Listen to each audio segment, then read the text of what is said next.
یہ امام الانبیاء کی سیرت طیبہ کا بہت خاص پہلو ہے۔ آپ کے معجزات آج کی نشست میں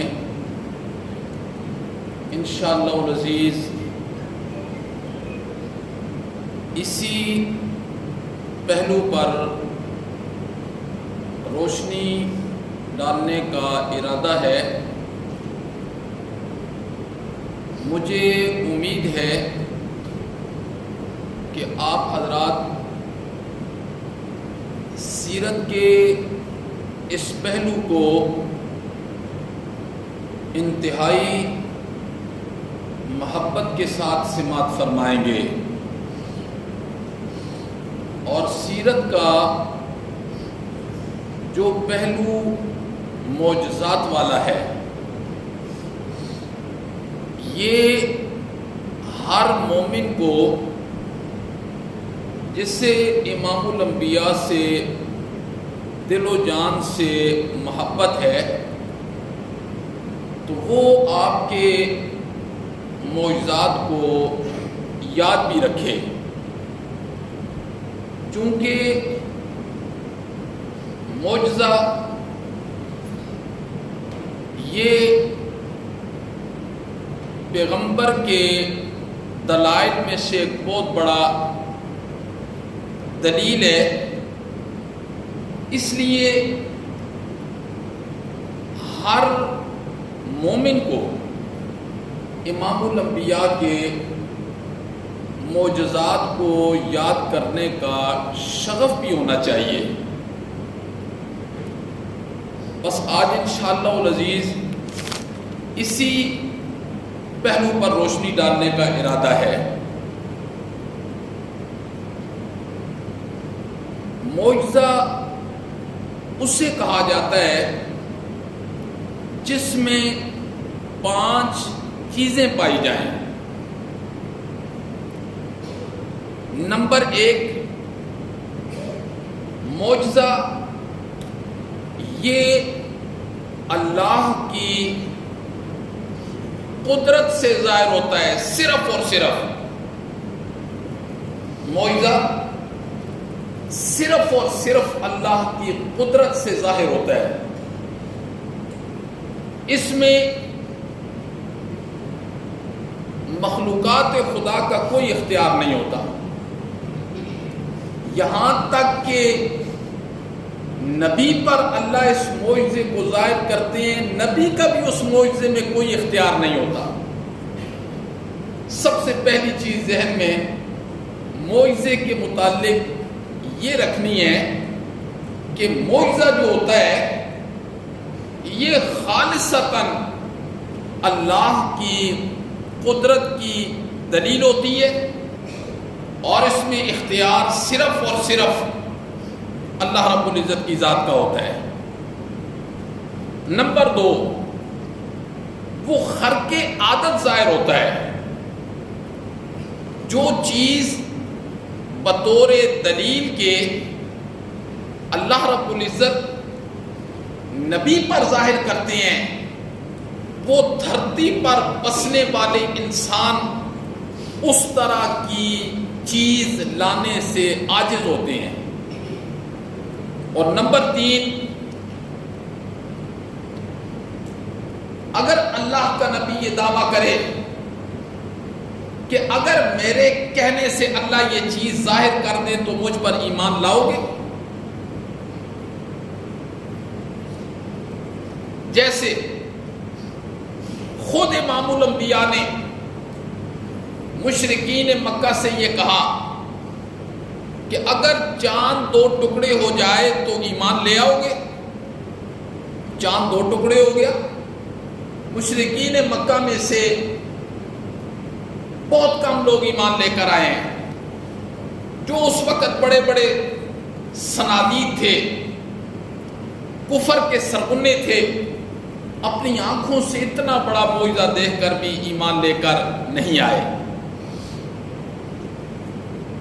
حضرت شعیب علیہ السلام جنہیں خطیب الانبیاء کہا جاتا ہے، اللہ اکبر، خطیب الانبیاء، اور حضرت موسیٰ علیہ السلام کے سسر ہیں، مدین کے اندر ہیں، بہت اللہ کی توحید بیان کی۔ ایک دن جب لوگ تنگ آئے نا، ماننے والے کہنے لگے اچھا ہم تیری بات مان جائیں گے اگر یہ بت خانوں میں کھڑے ہمارے بت یہ کہہ دیں کہ یہ اللہ کا نبی ہے، اس کی بات مان لو، پھر ہم آپ کی بات مان جائیں گے۔ حضرت شعیب علیہ السلام نے فرمایا دیکھو اللہ اس پر بھی قادر ہے کہ ان کی پتھروں کی زبان، چونکہ معجزہ اللہ ظاہر کرتا ہے۔ حضرت شعیب علیہ السلام نے فرمایا سارے آ جاؤ، سارے آئے نا، تو حضرت شعیب علیہ السلام نے ان پتھروں کو مخاطب کر کے فرمایا پتھروں اللہ کے امر سے انہیں جواب دے دو، یہ کہہ رہے ہیں کہ اگر تو اللہ کا نبی ہے تو ہم انہیں پوجنا چھوڑ دیں گے۔ سارے بت بیک زبان ہو کر، یہ معجزہ تھا، بولے کہ یہ اللہ کے نبی ہیں، ان کی بات مانو۔ اس معجزے کے ظاہر ہونے کے بعد بھی انہوں نے حضرت شعیب علیہ السلام کو اللہ کا نبی نہیں مانا۔ انسان سے بڑا ظالم کوئی ہو سکتا ہے؟ حضرت صالح علیہ السلام کو لوگوں نے نہیں مانا، کہا کہ یہ پہاڑ پھٹے ہمارے سامنے، اس کے اندر سے اونٹ نہیں نکلے۔ حضرت صالح علیہ السلام نے فرمایا اللہ یہ بھی کر کے دکھا دیں گے، اگر اس کے بعد نہ مانا نا تو اللہ صفحہ ہستی سے تمہیں مٹا کے رکھ دیں گے۔ وہی بات ہوئی، نہیں مانا، 3 دن کے بعد اللہ نے صفحہ ہستی سے مٹا کے رکھ دیا۔ تو مشرکین مکہ نے کیا جواب دیا امام الانبیاء کو؟ کتنی تکلیف ہوئی ہوگی امام الانبیاء کو، کہنے لگے ہم یہ سمجھتے تھے کہ آپ کا جادو زمین پر چلتا ہے، آج ہمیں پتہ چلا کہ آپ کا جادو آسمانوں پر بھی چلتا ہے۔ یہ جواب تھا۔ قرآن کیا کہتا ہے؟ اقتربت الساعۃ، قیامت قریب آ گئی ہے، وانشق القمر، اور چاند 2 ٹکڑے ہو گیا ہے۔ اللہ اکبر، قرآن نے یہ کہا۔ تو معجزے کی تیسری علامت کیا ہے؟ اللہ چوتھی علامت،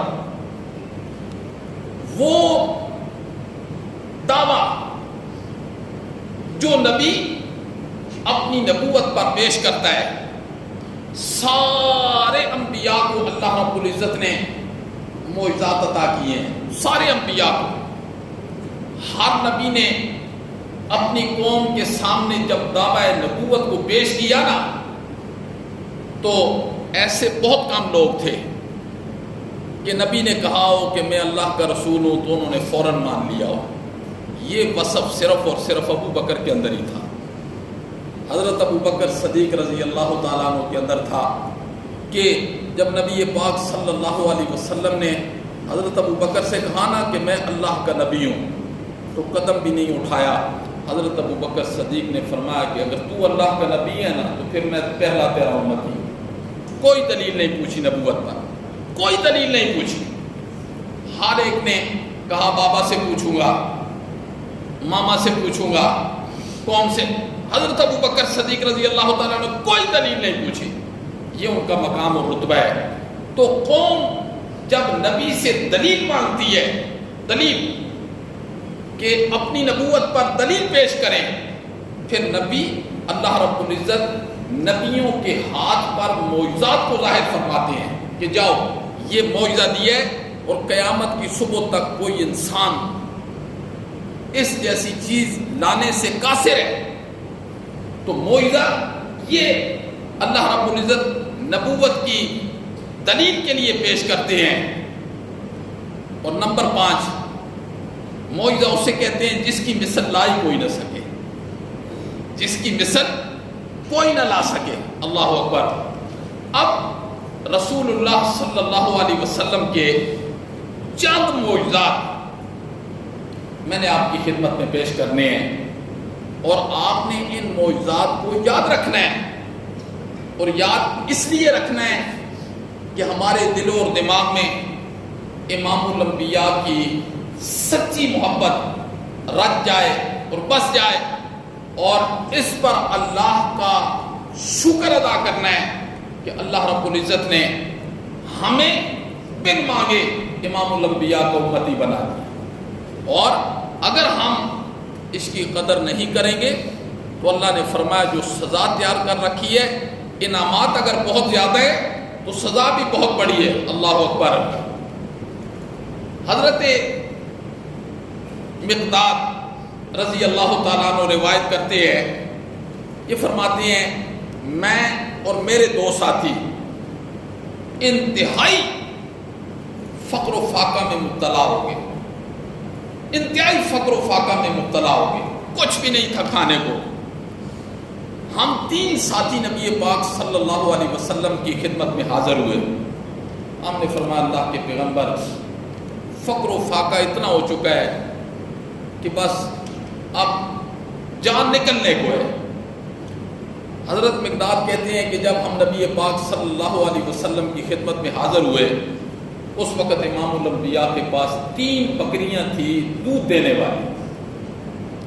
آپ نے فرمایا مقداد یہ تینوں بکریاں تم تینوں کی ہیں، بس اس کا دودھ نکالو اور پیو، بس میرا حصہ رکھ دینا، میرا حصہ رات کو رکھ دینا۔ یعنی کیا مطلب؟ دودھ کو 4 حصوں میں تقسیم کرنا ہے، 3 حصے تم نے پی لینے اور 1 حصہ میرے لیے رکھ دینا ہے، میں جب رات کو کسی وقت آؤں گا تو اپنا حصہ اٹھا کے پی لوں گا۔ حضرت مقداد کہتے ہیں یہی سلسلہ ہم نے شروع کر دیا۔ حضرت مقداد کہتے ہیں کہ ایک دن مجھے اتنی سخت بھوک لگی نا کہ اپنا حصہ میں پی چکا تھا اور نبی پاک صلی اللہ علیہ وسلم کا حصہ باقی تھا۔ کہتے ہیں اتنی سخت مجھے بھوک لگی کہ میں اٹھا نا تو میں اس حصے کو بھی پی گیا، اور پہلے مجھے بھوک کی وجہ سے نیند نہیں آ رہی تھی، اور جب میں نے وہ حصہ پیا نا اب مجھے ڈر کی وجہ سے نیند نہیں آ رہی تھی کہ نبی پاک صلی اللہ علیہ وسلم آئیں گے، برتن میں دودھ نہیں ہوگا تو وہ کہیں میرے لیے کوئی اللہ سے اس طرح کے الفاظ ہی نہ کہہ دیں جو میرے لیے تباہ و بربادی کا ذریعہ بن جائیں۔ کہتے ہیں پھر مجھے نیند نہ آئی، دیکھا نبی پاک صلی اللہ علیہ وسلم آئے، برتن اٹھایا تو اس میں دودھ نہیں تھا۔ آپ نے تھوڑی دیر کے بعد آسمان کی طرف اپنا چہرہ انور اٹھایا اور یہ جملے حضرت مقداد کہتے ہیں پڑھے، اللہم اطعم من اطعمنی واسقی من سقانی۔ حضرت مقداد کہتے ہیں جب میں نے یہ جملے سنے نا میں نے چھری اٹھائی اور میں نے کہا بکری ذبح کروں اور فوراً نبی پاک صلی اللہ علیہ وسلم کے سامنے حاضر کروں۔ کہتے ہیں جب میں گیا تو میں نے دیکھا تینوں بکریوں کے تھن دودھ کے ساتھ بھرے ہوئے تھے، دودھ کے ساتھ بھرے ہوئے تھے، اور پھر میں نے بڑا برتن اٹھایا اور نبی پاک صلی اللہ علیہ وسلم کے ساتھ سامنے حاضر کیا، اور میں ہنسنے لگا تو نبی پاک صلی اللہ علیہ وسلم نے فرمایا خیر ہے؟ میں نے کہا اللہ کے پیغمبر یہ ساری بات سنائی، میں نے کہا یہ سارے حالات اور حوال ایسے ہیں، تو یہ دیکھو یہ بکریوں کے تھن دودھ کے ساتھ بھر جانے یہ کیا ہے؟ یہ نبی پاک صلی اللہ علیہ وسلم کا معجزہ تھا جو اللہ رب العزت نے ظاہر فرمایا۔ اللہ اکبر۔ قیس بن نعمان فرماتے ہیں کہ ہجرت کے زمانہ میں مکہ سے جب مدینہ کی طرف ہجرت ہوئی تو ہجرت کے زمانہ میں نبی پاک صلی اللہ علیہ وسلم اور حضرت ابو بکر صدیق رضی اللہ تعالیٰ عنہ 2 ساتھ تھے۔ ہر ایک آدمی نے اپنے اپنے طریقے سے رستے کو اختیار کیا۔ نبی پاک صلی اللہ علیہ وسلم اور حضرت ابو بکر صدیق ہیں۔ حضرت ابو بکر صدیق کہتے ہیں کہ راستے کے اندر ایک یہودی چرواہا تھا۔ حضرت ابو بکر صدیق کہتے ہیں میں نے اسے کہا کہ بھوک نے ستا دی ہے، کوئی دودھ والی بکری ہے؟ اس نے کہا پورا ریوڑ ایسی کوئی بکری نہیں ہے کہ جس کے تھنوں میں دودھ ہو، ایک بکری تھی اس نے وقت سے پہلے ہی بچہ پھینک دیا، وہ بھی خشک ہوگی۔ نبی پاک صلی اللہ علیہ وسلم نے فرمایا کہ اس بکری کو لے آؤ۔ وہ ڈھال تھی حضرت ابو بکر صدیق کے پاس، تو نبی پاک صلی اللہ علیہ وسلم نے اس میں دودھ نکالا. آپ نے فرمایا ابو بکر پیو. کہتے میں نے پیا. پھر نبی پاک صلی اللہ علیہ وسلم نے نکالا اور اس یہودی سے فرمایا اب تم پیو. وہ کہتے میں نے پیا. پھر نبی پاک صلی اللہ علیہ وسلم نے بکری کے انہی تھنوں سے دودھ نکالا اور خود نوش فرمایا. حضرت ابو بکر کہتے ہیں کہ اس یہودی نے یہ جب منظر دیکھا نا، اس نے پوچھا کہ آپ کون ہیں؟ تو نبی پاک صلی اللہ علیہ وسلم نے فرمایا کہ میں اللہ کا رسول ہوں. جی وہ یہودی کہنے لگا کہ وہی اللہ کے رسول ہیں جنہیں مکہ والے صابی کہتے ہیں؟ آپ نے فرمایا میں وہی ہوں. تو یہودی نے کہا آپ مجھے کلمہ پڑھائیں. اسی وقت اس نے کلمہ پڑھا، اشہد ان لا الہ الا اللہ واشہد ان محمد عبدہ ورسولہ. تو نبی پاک صلی اللہ علیہ وسلم سے کہنے لگا کہ میں آپ کے ساتھ جانا چاہتا ہوں. آپ نے فرمایا ابھی اپنے ایمان کو چھپا کر رکھو، یہ سفر بہت مشکل ہے، یہ تکلیف تم برداشت نہیں کر سکتے، ابھی تم اپنے ایمان کو چھپا کر رکھو. وہ کہتے ہیں کہ پھر میں نے کچھ عرصے کے بعد سفر کیا اور میں مدینہ میں رسول اللہ صلی اللہ علیہ وسلم کی خدمت میں حاضر ہو گیا. تو یہ کیا تھا؟ یہ نبی پاک صلی اللہ علیہ وسلم کا معجزہ تھا. حضرت ابو ہریرہ کہتے ہیں کہ امام الانبیاء نے ایک موقع پر حضرت یوشع بن نون علیہ السلام کا واقعہ ذکر کیا کہ جہاد کے لیے جا رہے تھے. انہوں نے اپنی قوم کو بلایا اور اس میں خطاب کیا. فرمایا جہاد کے لیے جانا ہے پر وہ بندہ نہ جائے جس کا نیا نکاح ہوا ہے، وہ بندہ بھی نہ جائے میرے ساتھ جس نے نیا گھر بنایا ہے، وہ بندہ بھی نہ جائے میرے ساتھ جس نے ایسے جانور خریدے ہیں جی جو گابن ہیں، امید سے ہیں. ان کو کیوں روکا؟ اس لیے روکا کہ جب یہ جہاد کے لیے جائیں گے لیکن دماغی طور پر یہ پیچھے ہوں گے. فرمایا ایسے لوگ نہ جائیں. پھر امام الانبیاء نے فرمایا کہ ایک علاقے میں گئے، جہاد کے لیے پہنچے. بالکل یعنی غروب سے پہلے کا وقت تھا اور جمعے والا دن تھا. ہفتے والے دن یہ جہاد کرنا ممانعت تھی، صرف عبادت کا دن تھا. تو حضرت یوشع بن نون نے سورج کو مخاطب کر کے فرمایا سورج تجھے ڈوبنے کا حکم ہے اور مجھے جہاد کا حکم ہے، بس اللہ کے حکم سے یہیں رک جا، یہیں رک جا. پھر سورج اللہ کے حکم سے وہیں رک گیا اور انہوں نے جہاد کیا. اللہ نے فتح نصیب فرمائی. یہ تو ان کا معجزہ ہے. اور پھر حضرت اسماء یہاں فرماتی ہیں بنت امیس، یہ معجزہ ذکر کر کے پھر نبی پاک صلی اللہ علیہ وسلم کے اس طرح کے معجزے کو ذکر کیا. حضرت اسماء بنت امیس فرماتی ہیں کہ مدینہ سے باہر جہاد ہو رہا تھا، ہر بندہ اپنے اپنے کام میں مصروف تھا اور عصر کا وقت ہو گیا نماز کا. ظاہر بات ہے کسی نے جماعت کے ساتھ پڑھنی تھی، کوئی اپنے کام میں تھا، جماعت والے پڑھ لیں گے بعد میں، پھر اس طرح کی صورتحال تھی. تو میں نے دیکھا کہ نبی پاک صلی اللہ علیہ وسلم نماز پڑھ کے آئے اور حضرت علی نے ابھی نماز پڑھنی تھی، انہوں نے ابھی نماز نہیں پڑھی تھی کہ نبی پاک صلی اللہ علیہ وسلم آئے. تو حضرت علی بیٹھے ہوئے تھے، آپ کی ران پر آپ نے سر رکھا اور آپ سو گئے. اور اب حضرت علی رضی اللہ تعالیٰ عنہ پریشان ہیں کہ میں اگر نماز پڑھتا ہوں تو اللہ کے نبی بے آرام ہو جائیں گے. کہتے ہیں کہ میں نے اٹھایا نہیں ہے. اور جب نبی پاک صلی اللہ علیہ وسلم کی آنکھ کھلی نا، اس وقت مکروہ ٹائم داخل ہو چکا تھا، یعنی نماز کا جو مکروہ ٹائم ہوتا ہے داخل ہو چکا تھا. تو آنکھ کھل گئی. تو میں نے کہا میں نے اللہ کے پیغمبر نماز نہیں پڑھی. اللہ اکبر. تو نبی پاک صلی اللہ علیہ وسلم نے اللہ سے دعا کی کہ میرے اللہ اس ڈوبے ہوئے سورج کو واپس کر دے، اس ڈوبے ہوئے سورج کو واپس کر دے.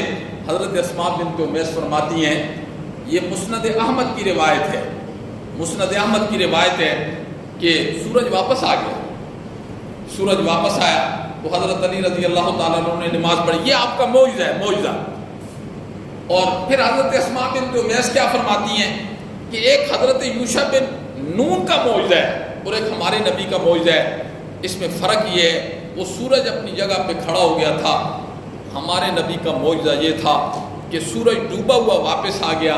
لہذا ان دونوں معجزوں میں سے بڑا کون سا معجزہ ہے؟ وہ امام الانبیاء کا معجزہ ہے. وہ تو اپنی جگہ پہ کھڑا ہو گیا، یہ تو چلا گیا تھا، اللہ نے اسے واپس لوٹا دیا. تو یہ حضرت اسماء بنت امیس رضی اللہ تعالیٰ عنہ ذکر کرتی ہیں. حضرت عائشہ فرماتی ہیں کہ میں نے نبی پاک صلی اللہ علیہ وسلم سے پوچھا، اللہ کے پیغمبر احد سے زیادہ بھی کوئی آپ کی زندگی میں مشکل دن آیا ہے؟ تو امام الانبیاء نے فرمایا، عائشہ طائف والا دن اس سے بھی مشکل تھا، طائف والا دن اس سے بھی مشکل تھا. میں جب سرداروں کے پاس گیا، سب سے بڑے سردار کے پاس گیا، اس نے میری ساری باتوں کا انکار کر دیا، ساری باتوں کا انکار کر دیا. اور پھر اس کے بعد جو نوجوان اس نے میرے پیچھے لگائے جی، اور میں نے اوپر جو سر اٹھا کے دیکھا نا تو ایک سائبان تھا، بادلوں کا ایک سائبان تھا. اس میں حضرت جبرائیل علیہ السلام کی آواز مجھے آئی، کہنے لگے، اللہ کے پیغمبر میں جبرائیل ہوں اور اللہ نے یہ پہاڑوں کا فرشتہ میرے ساتھ بھیجا ہے، اگر آپ اجازت دیں اللہ کہہ رہی ہے تو ان دو پہاڑوں کو آپس میں ملا کے ان سارے سرداروں کو، لوگوں کو ملیا میٹ کر کے رکھ دے. نبی پاک صلی اللہ علیہ وسلم نے فرمایا، نہیں، میں یہ نہیں چاہتا. ہو سکتا ہے ان کو میری قدر و منزلت کا اندازہ نہیں ہے، یہ ایمان لے کر نہیں آتے ہیں، ہو سکتا ہے ان کی نسلوں میں کوئی ایمان لے کر آ جائے. پھر اللہ رب العزت نے امام الانبیاء کی دعا کی برکت سے طائف کے لوگوں میں اتنے بڑے بڑے محدث پیدا ہوئے نا. حضرت عمر بن عبدالعزیز طائف کے لوگوں میں سے تھے. آپ اندازہ لگائیں کہ طائف والے لوگوں میں حضرت عمر بن عبدالعزیز رحمہ اللہ تھے. تو یہ امام الانبیاء کا معجزہ تھا. اللہ اکبر. حضرت ابو سعید خدری کی روایت میں نے پڑھی اور پہلی دفعہ پڑھی زندگی کے اندر، اور بہت خوبصورت روایت ہے. حضرت ابو سعید خدری رضی اللہ تعالیٰ عنہ فرماتے ہیں کہ مدینہ سے کافی دور ایک یہودی، اس کا بکریوں کا ریوڑ تھا، اسے چرا رہا تھا، اور ایک بھیڑیے نے اس یہودی کے ریوڑ کی ایک بکری کو دبوچ لیا. دبوچا نا تو وہ یہودی آیا، بڑا طاقتور تھا، اس نے بھیڑیے کے منہ سے اپنی بکری کو چھڑایا، اور بھیڑیا تھوڑا قریب چل کے دم ہلاتا ہوا بیٹھا. تو بھیڑیے نے کیا کہا اس یہودی کو؟ بھیڑیے نے کہا، او ظالم، اللہ نے یہ رزق ہی میرا رکھا ہے گوشت، میرے منہ سے تو نے اس بکری کو چھڑا لیا. یہودی کہتا ہے کہ میں حیران رہ گیا کہ میں نے اس سے کہا تو انسانوں جیسی بولی بولتا ہے. اس نے کہا میں تو حیران رہ گیا، تو انسانوں جیسی بولی بولتا ہے. آگے سے بھیڑیے نے کیا کہا؟ اس نے کہا یہ کوئی اتنی بڑی حیرانگی کی بات نہیں ہے، اتنی بڑی حیرانگی کی بات یہ نہیں ہے کہ میں تیرے سامنے انسانوں جیسی بولی بول رہا ہوں اور تجھے میں یہ کہہ رہا ہوں کہ میرا رزق ہی اللہ نے گوشت کے اندر رکھا ہے، اور ظالم تو نے میرا رزق میرے منہ سے چھین لیا. اس نے کہا یہ کوئی حیرانگی والی بات نہیں ہے. آگے بھیڑیا کیا کہتا ہے؟ اس نے کہا اس سے بڑی حیرانگی والی بات یہ ہے کہ یثرب کے اندر ایک اللہ کا نبی آیا ہوا ہے. یثرب مدینے کا پرانا نام ہے. بھیڑیا کہہ رہا ہے اس یہودی کو کہ یہ حیرانگی والی بات نہیں ہے، حیرانگی اس سے بڑی حیرانگی والی بات یہ ہے کہ یثرب کے اندر ایک اللہ کا نبی آیا ہے اور وہ پہلے لوگوں کی خبریں سنا رہا ہے.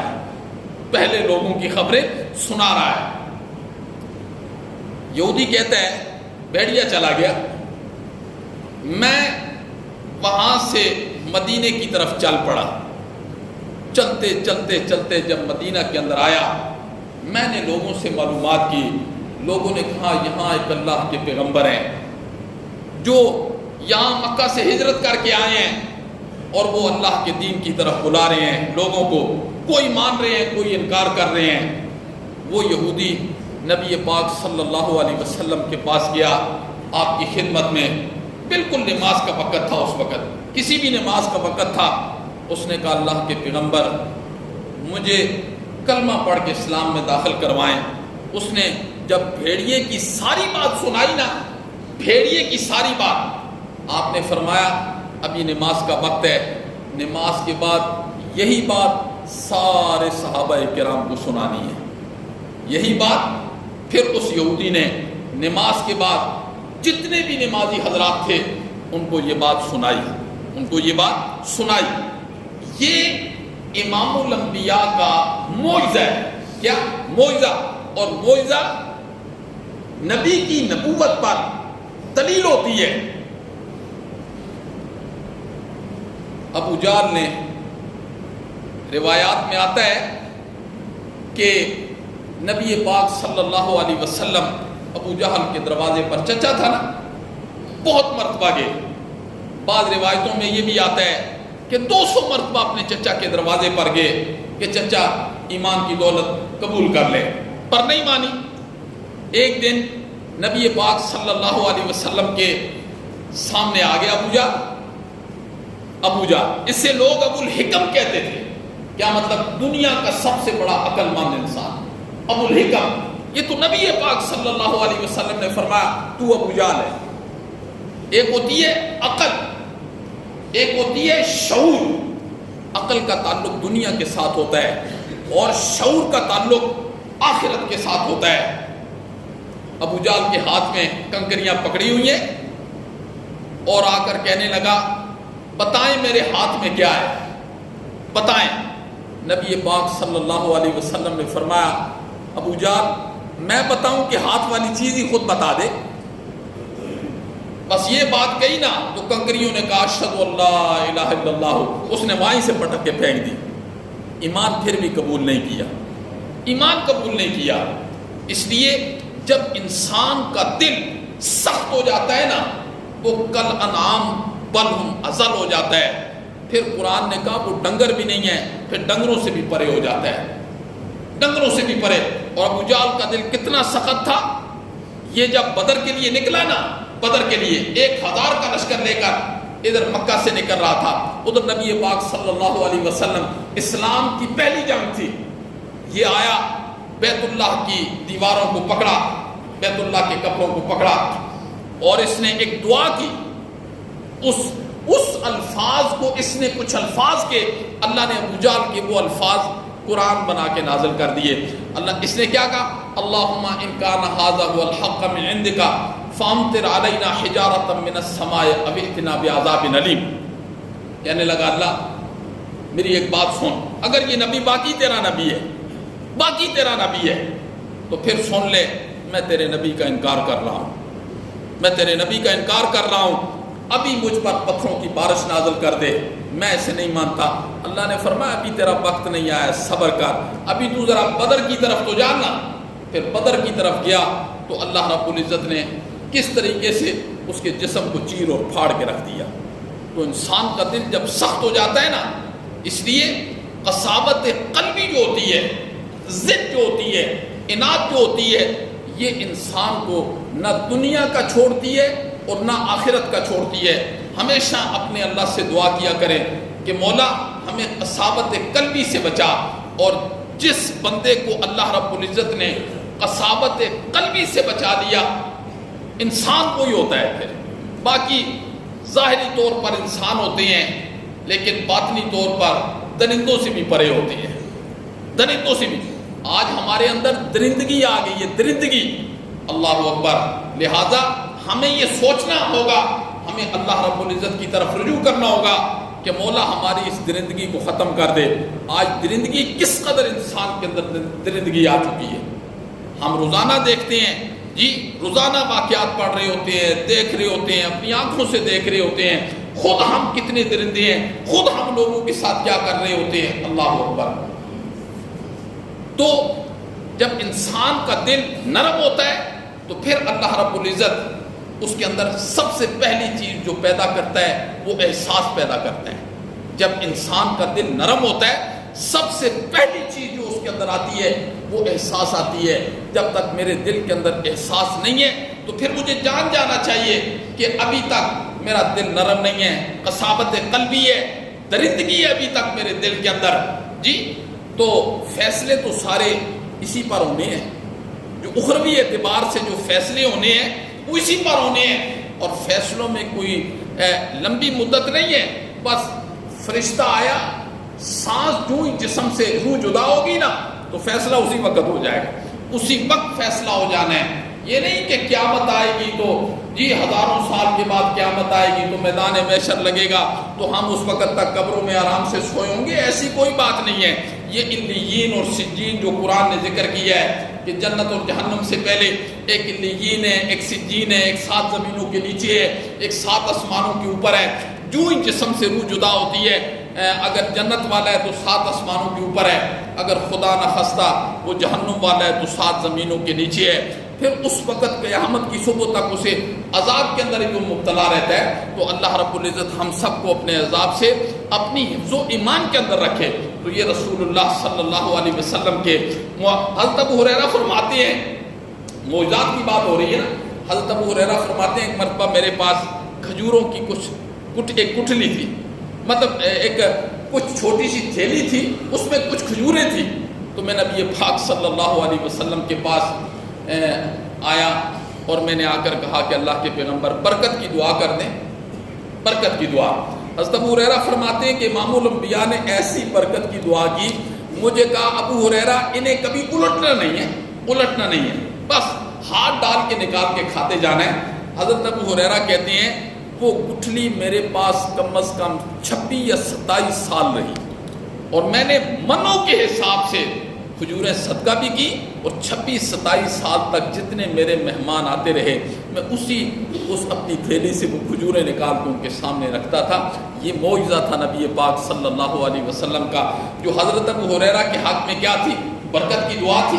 تو یہ نبی پاک صلی اللہ علیہ وسلم کا. اور حضرت عمر ابن حسین رضی اللہ تعالیٰ عنہ فرماتے ہیں کہ ایک غزوے سے ہم واپس آ رہے تھے, ہم 40 آدمی تھے نبی پاک صلی اللہ علیہ وسلم کے ساتھ. کہتے ہیں بڑا لمبا اور سخت رستہ تھا, رات کو بڑے تھکے ہوئے تھے ہم سارے, ایسے سوئے نہ کہ صبح کسی کی آنکھ ہی نہیں کھلی ہے, کسی کی آنکھ نہیں کھلی ہے. نبی پاک صلی اللہ علیہ وسلم بھی ہمارے ساتھ تھے. سب سے پہلے حضرت ابو بکر صدیق رضی اللہ تعالیٰ عنہ کی آنکھ کھلی, اور اس کے بعد حضرت عمر کی آنکھ کھلی, تو انہوں نے کہا اللہ اکبر. پھر نبی پاک, پھر کہتے ہیں اشراق کے وقت ہم نے قضا نماز پڑھی, تو ایک سارے نماز پڑھ رہے تھے, ایک صحابی سائڈ پر بیٹھے ہوئے تھے. آپ نے فرمایا کہ آپ نماز کیوں نہیں پڑھ رہے؟ انہوں نے فرمایا اللہ کے پیغمبر غسل فرض ہے مجھ پر, تو اس لیے آپ نے فرمایا تیمم کر لو. تیمم کیا تو انہوں نے نماز پڑھی. حضرت عمران بن حسین کہتے ہیں کہ ہم آگے گئے تو ایک خاتون کو دیکھا کہ اس کے پاس اونٹ ہے, اور اونٹ پر 2 پانی کے بھرے ہوئے مشکیزیں لادے ہوئے. تو ایک صحابی نے ان سے پوچھا کہ پانی کہاں سے لے کے آئی ہو؟ وہ سہم گئی. انہوں نے کہا کہ جانتی تو نہیں تھی. انہوں نے کہا میں ایک بیوہ خاتون ہوں اور یہ میرے بچوں کا پانی ہے. انہوں نے کہا کتنے سفر سے لائی ہو؟ انہوں نے کہا 1 دن اور 1 رات کے سفر سے لے کر آئی ہوں. اتنا دور ہے کہ 1 دن اور 1 رات کے سفر میں نے کیا, یہ 2 مشکیزیں پانی لے کر آئی. ہمیں تو قدر نہیں ہے نا اللہ کی نعمتوں کی, ہم اللہ کی نعمتوں کو کتنی بے دردی کے ساتھ استعمال کرتے ہیں. یہ ابھی قریب زمانے تک یہ چیزیں اب بھی کئی علاقوں میں ہیں کہ لوگ بہت دور سے پانی لے کر آتے ہیں. تو صحابی کہتے ہیں میں نے اس عورت سے کہا کہ آپ رسول اللہ کے پاس آئیں. انہوں نے کہا رسول اللہ کیا ہوتا ہے؟ اس عورت نے کہا ہم نے کہا ادھر آؤ آپ. تو وہ ڈر گئی. ہم نے کہا ڈرنا نہیں ہے. تو ہم نے کہا تھوڑا سا پانی دے دو جس میں 1 گھونٹ پانی. اس نے کہا 1 گھونٹ پانی لے لو. نبی پاک صلی اللہ علیہ وسلم نے اپنے منہ میں 1 گھونٹ پانی ڈالی اور پھر واپس اسی گھونٹ کو مشکیزے میں ڈال دیا. آپ نے اس کو عورت سے کہا کہ گھبرانا نہیں ہے, گھبرانا نہیں ہے. صحابہ کہتے ہیں ہمارے پاس 40 مشکیزیں تھے.